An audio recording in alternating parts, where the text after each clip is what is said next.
Olá, está começando mais uma temporada do Comex Flow, um podcast sobre assuntos portuários. Sou Luiz Cláudio, web jornalista, e serei o seu anfitrião nessa jornada pelos desafios e curiosidades do universo portuário. Nesse primeiro episódio do ano, falaremos sobre as tendências de frete internacional para 2023. Trouxemos para um bate-papo sobre esse assunto Marcelo Machado, com seus 35 anos, natural de BH, executivo na CSS Log, uma empresa brasileira especializada em importação e exportação e no transporte de cargas.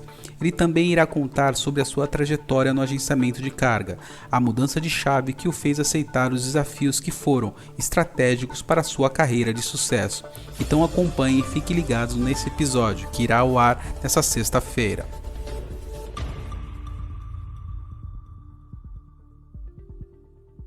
Marcelo, seja bem-vindo ao Comex Flow. É um prazer ter você conosco, sabendo da sua vasta experiência. Conte para os nossos ouvintes como surgiu essa virada de chave para esse mundo de desafios do Comex. Fala, Luiz. Cara, primeiramente queria te agradecer a oportunidade de participar aqui do podcast com você. É uma honra, fiquei muito feliz aí com o convite. Também te parabenizar pelo trabalho que você tem feito com o seu podcast, Comex Flow. Acho que assim como eu, você é um cara aí, muito entusiasmado com o comércio exterior. Acho que é uma grande prestação de serviço para a nossa área, carece de iniciativas como essa, carece de influenciadores falando a respeito, para trazer um pouco aí de informação para os novos entrantes, para os estudantes de comércio exterior no Brasil todo, para quem é novo na área. Acho que principalmente para aqueles que estão muitas vezes numa indústria, numa multinacional, com uma função de compras ou com uma função de financeiro, e muitas vezes acaba o comércio exterior caindo no colo da pessoa e ela tem que se virar. Então acho que é um trabalho bem legal esse que a gente faz de levar informação e conteúdo de qualidade aí para quem atua com comércio exterior. Aqui no Comex Flow, Marcelo, temos como missão desmistificar assuntos que antes eram basicamente abordados e tentamos fazer isso de forma bem clara e simples para entregar aos nossos ouvintes algo de qualidade. Essa é a nossa missão. É nós que agradecemos a sua participação, tá? E antes de entrar no tema desse primeiro podcast de 2023, que falaremos sobre as tendências para o frete internacional para esse ano, eu gostaria que você falasse um pouco da sua trajetória em nosso setor. Como o Comex te fisgou? Sou natural de BH, me formei em Relações Internacionais na PUC Minas. Logo após, me pós-graduei num MBA em Comércio Exterior, na FGV. Tive dificuldades com o mercado de comércio exterior em BH, que é um pouco mais restrito, é um pouco mais fechado, Para quem não tem experiência, para quem está procurando a primeira experiência, é um pouco árduo de entrar no mercado. Então, por isso, acabei decidindo me mudar para São Paulo para buscar esse desafio aqui, e dei a sorte aí de, no meu segundo mês aqui em São Paulo, encontrar a CSS, empresa onde eu tive a oportunidade de aprender tudo que eu sei, Crescer, desenvolver minha carreira. Comecei na CSS como operacional, caí de paraquedas no agenciamento de carga. Acho que para o estudante, para o aluno aí de comércio exterior que nos escuta, fica essa grande dúvida, em qual campo do comércio exterior a pessoa vai atuar. Você pode atuar numa empresa importadora, no exportador, no despachante, no agente de carga, no NVOCC, numa trading company, às vezes no próprio setor portuário, como você mesmo, Luiz. Também empresas que fazem procurement, procuração de mercadorias lá fora. Então, o campo ele é muito abrangente. Existem diversas carreiras e profissões que a pessoa pode seguir dentro do comércio exterior. E eu caí de paraquedas no agenciamento de carga, lá na CSS. Não tinha escolhido, realmente foi na sorte mesmo. Mas acabei gostando muito, porque assim, o pessoal brinca, A gente escuta muitas brincadeiras, até escutei bastante aí na Intermodal, o pessoal brincando com isso, que o agente de carga, ele geralmente é o lugar mais difícil, mais árduo de trabalhar, Onde ninguém quer estar. Todo mundo prefere trabalhar no armador ou no cliente, Porque geralmente trabalha um pouco menos, ganha um pouco mais. O despachante, o agente de carga sempre tomam muita porrada na cadeia logística. Então quem é aí da área sabe do que eu tô falando. Mas por um outro lado, você pega uma noção de tudo, Você no agenciamento de carga, você passa a entender todos os pontos da logística internacional. Você consegue visualizar um pouquinho de tudo, passa a aprender um pouquinho de cada negócio. Então é muito enriquecedor. Comecei lá na CSS como operacional, me destaquei, tive a oportunidade de virar um vendedor interno, fiquei 3 meses apenas como vendedor interno e recebi essa missão. Não, agora você vai pra rua, agora você vai vender. E eu pensei, poxa, mas cara, eu nunca vendi uma caneta, como que eu vou vender? Não, você vai pra rua, você vai vender, você tem perfil. Falei, beleza, né? Já que eu não tenho escolha, vamos pra rua, vamos vender. E, cara, foi uma jornada, desde então tem sido uma jornada maravilhosa, já são 7 anos aí na rua como vendedor externo, né? A gente gosta de falar que a gente é consultor logístico, muito mais do que apenas vendedor. Cara, já consegui ajudar aí, né, servir mais de 160 clientes aí nesses 7 anos, né? Já embarquei quase 10 mil teus aproximadamente, né? Que é o meu produto principal, é a importação e a exportação no marítimo, né? Tenho aí pelo menos aí uns 500, 600 embarques aéreos já performados por mim, cargas fracionadas também, um número parecido com esse. Então tem sido uma jornada bem legal, tá? E para você aí que está começando na área, está estudando comércio exterior, eu vou tentar falar um pouquinho hoje sobre o agenciamento de carga, tá? Talvez possa ajudar vocês aí na decisão de vocês. Saibam que os demais campos também são bem interessantes. Muitas pessoas se reinventaram em tempos difíceis, com a chegada da pandemia, do Covid. Para você foi diferente disso? Quais foram os rumos que sua carreira tomou? Me matriculei no meu segundo MBA, né, um MBA em gestão e planejamento comercial, na FIA Business School, a faculdade ligada à USP, né, a faculdade de administração da USP. E eu tive bastante contato com marketing nesse curso e foi um divisor de águas para mim, pois eu tive a oportunidade de conhecer um pouco mais do marketing, principalmente do marketing digital. Eu me apaixonei aí pela essa vertente, mergulhei de cabeça no digital. Tentei ter uma continha ali no Instagram para falar de fretes, mas não teve a adesão que eu esperava, né? Acho que talvez o Instagram para o nosso business, né, o B2B, ele já é um pouco mais difícil para o Instagram, né? Acho que para o nosso business ainda é um pouco mais. Então eu acabei me encontrando no LinkedIn, tá? Comecei a fazer publicações, escrever artigos no LinkedIn e foi até a partir daí que nos conhecemos, né? Marcelo, de qual forma a experiência no marketing digital te ajudou, até mesmo como um novo diferencial comercial dentro da CSS Log?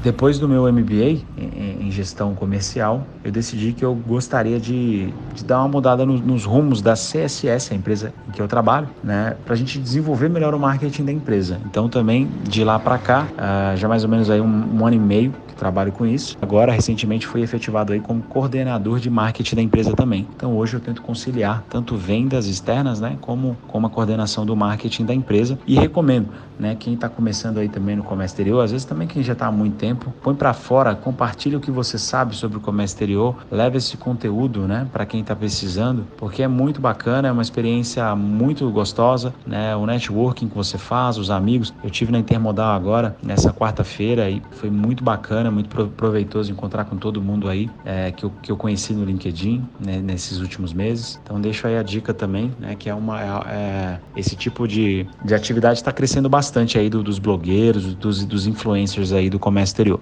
Marcelo, vamos falar aí de frete internacional. Basicamente, qual a diferença entre o trabalho realizado do NVOCC, do Freight Forwarders e os charters de breakbook? Qual dessas classes a CSS Log se classifica na cadeia logística?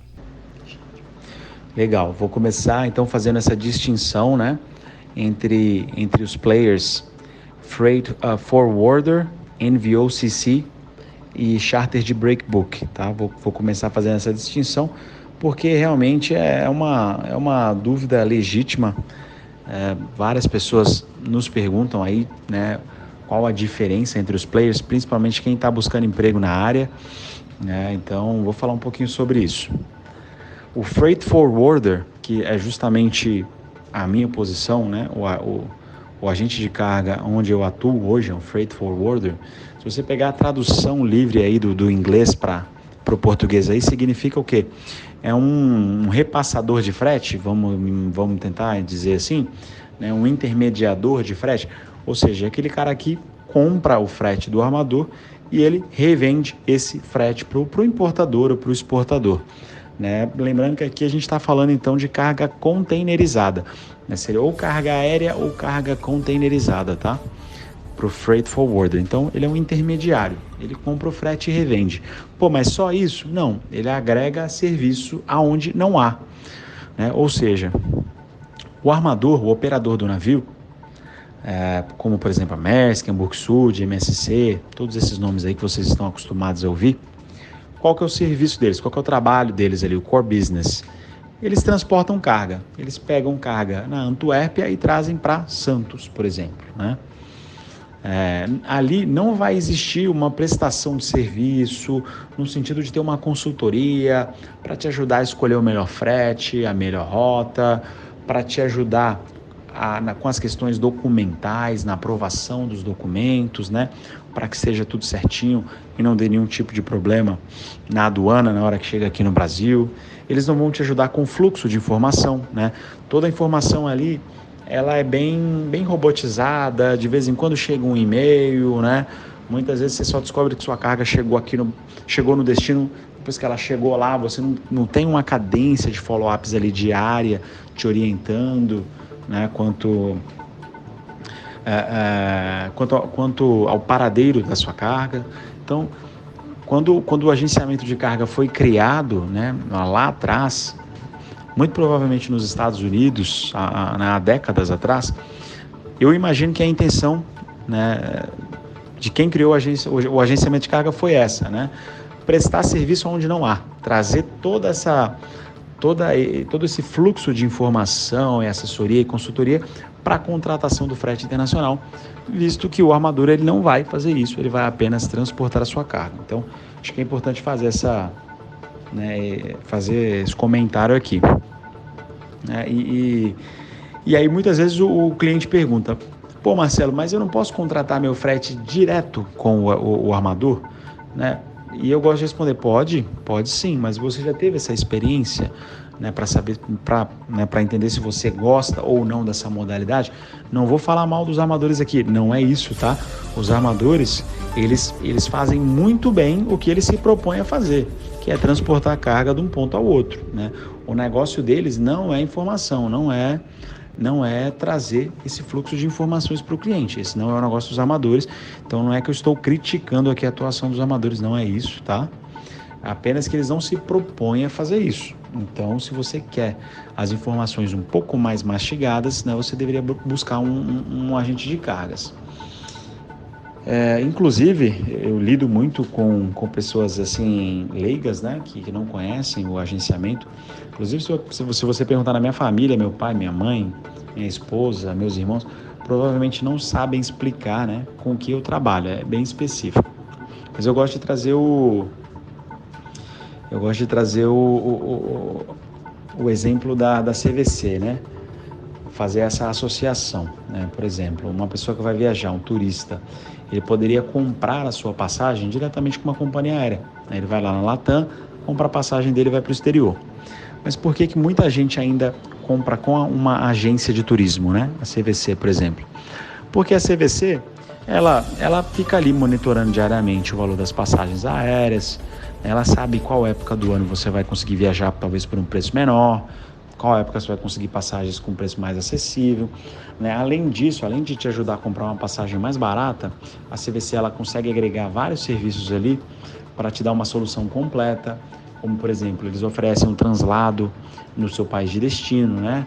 Do aeroporto até o hotel, eles podem facilitar ali o aluguel de um carro, eles podem te indicar algum guia turístico local, né? Talvez um tradutor, se você precise. Você pode comprar os passeios diretamente com eles. Então, uma agência, ela centraliza ali todas as soluções, né? Você não precisa ficar contratando tudo picado sozinho, né? E no final das contas, pode ser que inclusive seja mais barato. Talvez a agência, por ela comprar em uma quantidade grande, né? O poder de compra dela para esses passeios é muito maior do que o seu, que vai comprar um no picado. Então, talvez você consiga até um preço melhor comprando diretamente com uma agência. Né? E é exatamente a mesma solução, né? Uma solução parecida, na verdade, né? Não é exatamente a mesma, mas é uma solução parecida que o agenciamento de cargas traz para quem importa e exporta. Você centraliza na figura de um agente, né? Um consultor que vai te trazer todos esses benefícios. ligados à importação e exportação de carga. Mas nada impede de você ir lá e contratar direto com a companhia aérea, com a companhia marítima, nada impede, tá? São apenas perfis diferentes. E fazendo aí então agora uma comparação, eu falei do Freight Forwarder até agora, tá? Então agora fazendo aí uma comparação com o NVOCC e com o Charter de Breakbook, na verdade são operações similares, também são agências, né? São agências que te trazem essa facilidade, né? Mas o NVOCC ele está um pouco mais voltado para carga fracionada, né? Também em container, né? Aquele famoso container da China que vem fracionado com 30, 40 importadores diferentes dentro do mesmo container ali, né? Carga para todo mundo. Então esse é o famoso fracionado no marítimo, né? Também conhecido como LCL, né? A sigla aí para Less Than Container Load. Então o NVOCC ele geralmente está mais associado a esse tipo de carga fracionada. Ele tem uma programação ali de contratação de espaço com os armadores de forma semanal para atender determinadas rotas. Ele compra aquele espaço, aluga os containers, ele oferece ali, né, aquele espaço ali toda semana para quem vai fazer o fracionado. Tá? Então o NVO ele é básico, a diferença dele para o Freight Forwarder é pouca, né? É mais que o NVO ele está um pouco mais ligado à carga fracionada, mas hoje em dia já tem muito NVO que é Freight Forwarder, já tem muito Freight Forwarder que é NVO. Então, esses conceitos eles acabam se misturando um pouco, é natural que surja, tá, essa dúvida, né? E aí o charter de Breakbook, esse se diferencia um pouquinho mais, né? Essa é aquela agência que está acostumada com grandes contratos de afretamento de navio. Então, aí é um pouquinho diferente, né? Você não é que você aluga um container, né? Você não aluga o container e o espaço no navio. O Breakbook você afreta o navio inteiro. Então por exemplo, para uma Vale do Rio Doce que vai exportar toneladas e, né, milhares e milhares de toneladas de minério, né, que ela não está precisando de um espacinho pequeno, ela está precisando de um navio inteiro para o minério dela. Então ela vai procurar o charter do Breakbook, tá? Breakbook que inclusive significa carga solta, né? Carga granel, né? Que são as commodities, né?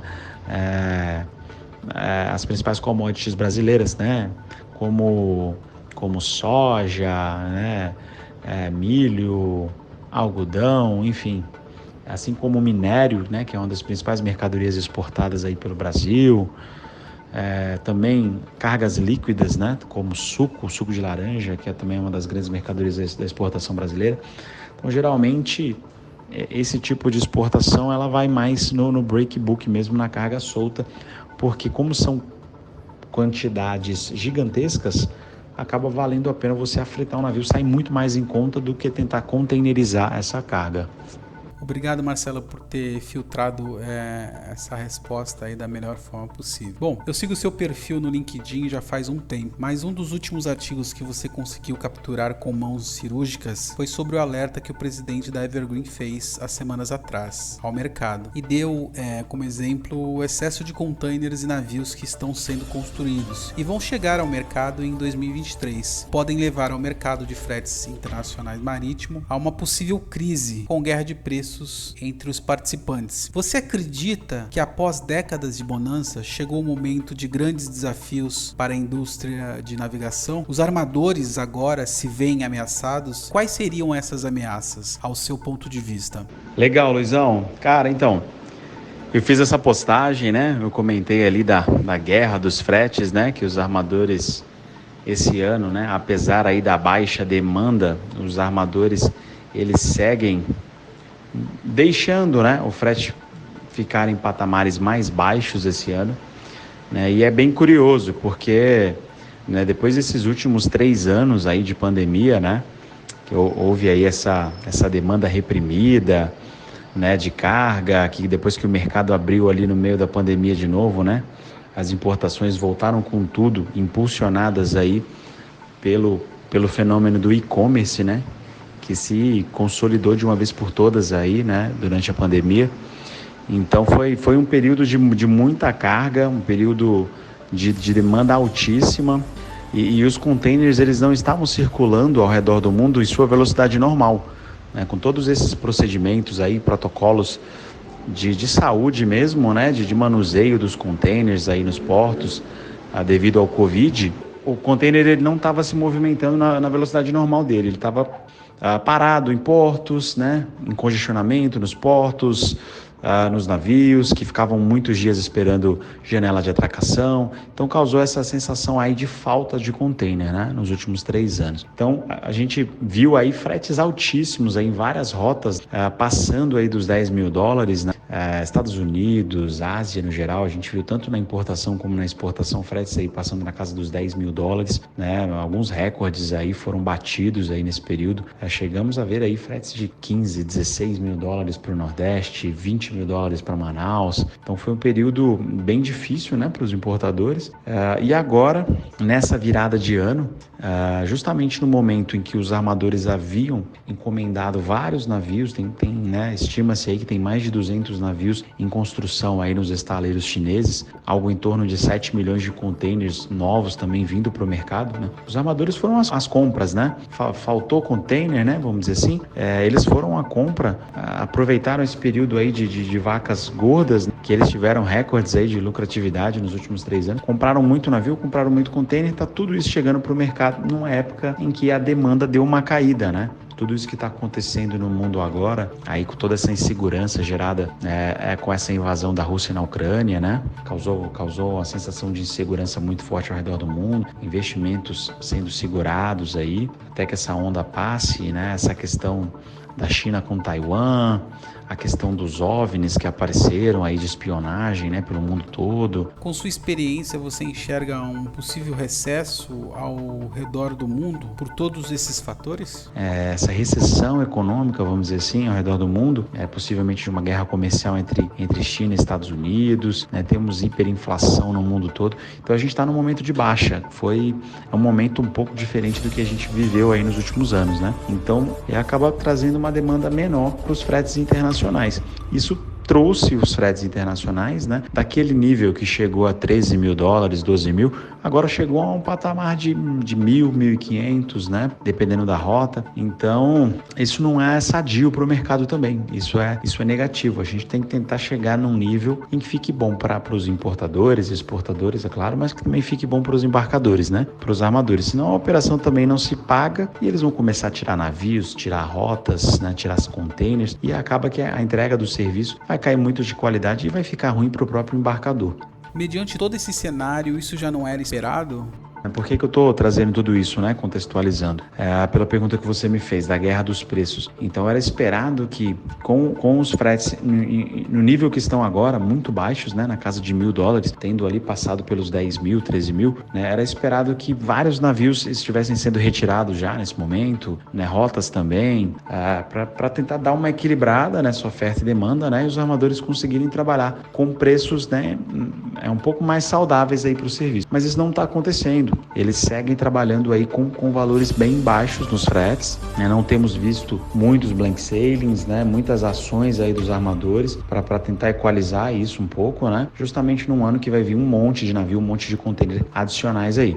Então, essa questão da guerra talvez seja isso, né? O que passa na minha cabeça, né? Posso estar enganado, né? Que a gente não tem uma bola de cristal, né? Para saber o que vai acontecer, mas assim, o que passa pela minha cabeça é talvez os armadores maiores que tenham mais fôlego para conseguir segurar essa situação por mais tempo, né? Talvez eles estejam deixando o frete ficar mais baixo nesse momento, talvez para enfraquecer ali os armadores menores e quem sabe possivelmente depois eles comprarem esses armadores menores, né? Partirem para aquisições. Eles têm centralizado muito poder, né? É um jogo de muita centralização de poder. O tanto de fusão e de aquisição de armadores que a gente tem visto, né? Antigamente, quando eu comecei no Comex, eram 20, 25 armadores. Hoje a gente tem quase 12, 14, né? Então os armadores estão comprando uns aos outros. Então talvez possa ser uma guerra nesse sentido, de estarem deixando essa situação acontecer um pouco mais, né? Para os mais fortes ficarem ainda mais fortes, né? Mas Isso aí a gente vai acompanhar no decorrer do ano, né, para ver em que rumo vai seguir, se realmente os fretes vão ficar em níveis mais baixos assim mesmo, se eles em algum momento eles tendem a subir. Eu vi na Intermodal agora, pessoas dizendo que a partir de abril talvez pudesse haver uma mudança aí no cenário, com fretes voltando a patamares maiores. Então vamos ver como é que vai ser. É fato que as indústrias de navegação estão enfrentando grandes desafios atualmente. Na sua visão, quais seriam esses desafios que a indústria de navegação enfrenta? O grande desafio hoje é exatamente essa demanda baixa. Hoje existe um investimento que foi feito muito alto na aquisição desses navios, dos containers, e a demanda ela não correspondeu, ela não manteve aí o nível dos investimentos que foram feitos, né? Então a grande preocupação é essa, é uma demanda baixa, pois uma demanda baixa é ruim para todos os players, é ruim para os armadores, é ruim para os portos, para as empresas do transporte rodoviário, os armazéns, até para a economia, né, como um todo. O frete internacional é muito interessante, que ele é um termômetro da economia, né? Quanto mais alto ele está, mais é sinal de movimentação econômica, né? Mais o país está se mexendo, está tendo alguma movimentação econômica. Quanto mais baixo ele está, menos ele está se movimentando. É importante, até mesmo para a recuperação do Brasil, de todos os países do mundo aí que não estão passando por um momento muito bom agora, né? Que eu acho que é uma coisa meio geral. É importante a volta dessa demanda, né? As pessoas estarem, os empresários, né, ao redor do mundo estarem com essa confiança de voltar a investir, de voltar a empreender, movimentar essa economia, que a roda girando fica bom para todo mundo, né, para todos os setores. O nosso bate-papo tem como assunto principal o frete marítimo. Como que ele é precificado? É interessante essa pergunta, eu até fiz também recentemente uma postagem sobre esse tema. O frete internacional, apesar dele não ser uma commodity, que existe diferenciação. Qual que é o conceito de commodity? Commodity é uma mercadoria comercializada por vários players, né, sem muita diferenciação na qualidade do serviço ou do produto e geralmente por um preço muito baixo. Então, todo mundo que está vendendo aquilo vende mais ou menos a mesma coisa pelo mesmo preço. Isso seria uma commodity. Os maiores exemplos que a gente tem são, por exemplo, o minério, né? O petróleo, né? Grãos no geral, né? Que geralmente quando a gente fala commodity, a gente pensa nos grãos, né? Soja, milho, arroz, né? Feijão, café. Todos eles têm essas características que eu comentei, né? Eles têm baixo valor agregado por unidade, né? E eles são comercializados com muito pouca diferença de qualidade entre eles. Já o frete internacional ele não é bem dessa forma, né? Ele não tem um valor agregado baixo, ele muitas vezes ele pode ter um valor agregado altíssimo, como a gente viu aí, e existe diferença sim, justamente porque o frete internacional é uma prestação de serviço, não é um produto, né? Ele é um serviço, então acaba tendo muita diferença sim, a forma que esse serviço é prestado entre os players aí, então ele não poderia ser considerado uma commodity, tá? Então eu não vou considerar ele uma commodity, eu só vou fazer apenas uma comparação aqui, que ele é negociado de uma forma muito similar a uma commodity, que é justamente o fato dele ser diretamente afetado pela relação oferta e demanda. É assim que o frete é precificado. O frete ele não é um produto que você consegue pegar no produto, analisar, entender a qualidade dele, ver se ele é bom. Ele é um serviço, então você não consegue analisar um frete dessa forma. A única forma que você consegue analisar um frete tem muita procura por ele ou baixa procura. Se tem muita procura, obviamente ele vai estar sendo negociado a valores mais altos. Se existe uma baixa procura, ele vai estar sendo negociado em valores mais baixos, né? E é praticamente isso daí. Como eu falei também, né, no tópico anterior, o frete ele é um termômetro do mercado. Pelo frete você consegue sentir, né, pelo nível que ele está, você consegue sentir se está tendo muita demanda por ele ou não, né? Então é até interessante. O frete está muito alto, você consegue até saber se os navios estão cheios, né? Se os navios estão vindo carregados, se vai ser difícil conseguir um espaço no navio, né? O frete está muito alto, você consegue perceber isso. Da mesma forma, o contrário, o frete muito baixo, você já consegue perceber ali, os navios estão vazios, não está vindo muita mercadoria, não está tendo muita demanda, né? Então essa é a relação, né? E o frete é muito afetado por ela. Então é difícil até achar formas de inflacioná-lo, né? Forçar o aumento dele de uma forma artificial. Em um cenário de transformação digital, com vários agentes de carga buscando aumentar o seu diferencial, na verdade, né? O que esperar do frete internacional para esse ano de 2023? Esse é um tópico muito importante, assim como várias áreas foram e são constantemente ameaçadas aí pela chegada da tecnologia, né, do digital. Com a nossa área não é diferente, né? Existe aí a sombra, né, do digital se aproximando. Várias agências de carga, sejam eles freight forwarders, NVO, né, ou um charter de breakbook, todos eles, se não se modernizarem, né, se não se apoiarem nas tecnologias também, estarão com certeza ameaçados, né, em um futuro próximo, né, dessas tecnologias que estão chegando, como são, por exemplo, né, todos esses softwares de cotação de frete online, né, já várias empresas estão trazendo essa solução, né, de você cotar frete em uma plataforma que centraliza a frete de diversos agentes de carga, diversos armadores dentro de uma plataforma. O importador, ao invés de ter aquele antigo contato, aquelas parcerias com os agentes dele, ele cota ali num sistema de cotações. Então tem várias ferramentas nesse sentido chegando, né? Inclusive a Maersk foi um dos pioneiros. Eles começaram também com as cotações digitais do Maersk Spot lá em 2018. Mas assim, de 2018 para cá, 5 anos se passaram e existe essa grande dúvida se a tecnologia substituiria o atendimento personalizado, né? Aquela relação de confiança e parceria que existe entre os embarcadores e os agentes de carga, né? A reunião, o tete a tete, o aperto de mão no fechamento do negócio. Então, sempre existiu essa dúvida, né, se as inovações tecnológicas substituiriam tudo isso. E esses 5 anos aí nos provaram que não, né? Ainda existe e sempre haverá espaço para o atendimento humanizado, as soluções personalizadas para os seus clientes.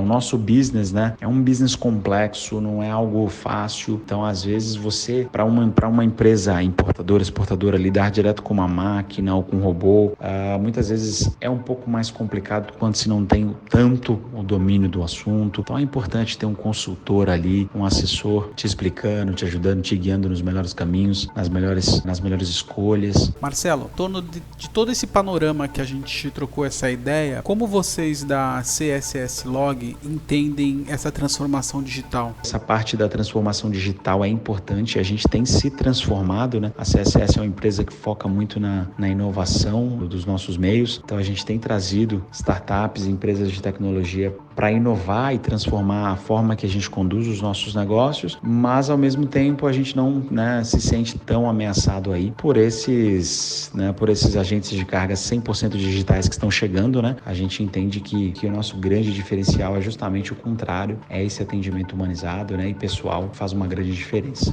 Bom, estamos chegando ao fim de mais um podcast Comex Flow. Gostaria de agradecer você, Marcelo, a CSS Log, uma empresa 100% brasileira, né, especialista no agenciamento de cargas de importação, exportação, carga de projeto, os modais marítimos. O site da CSS Log é www.csslog.com.br. Vocês têm filiais em Curitiba, Santos e São Paulo. Gostaria que você deixasse aí suas palavras finais. Obrigado. E é isso, Luizão. Espero que, né, o bate-papo aí tenha agregado aos ouvintes do Comex Flow, do Jornal Portuário.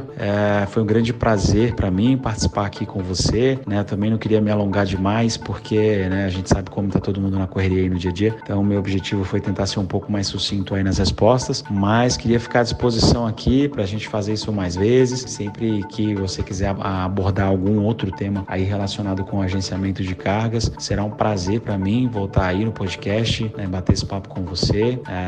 Foi um grande prazer, viu? Fiquei muito honrado aí mais uma vez com o convite. E é isso, um forte abraço, tá? Uma ótima semana. Um abraço a todos os ouvintes aí que estão nos ouvindo, né? E vamos lá movimentar a balança comercial.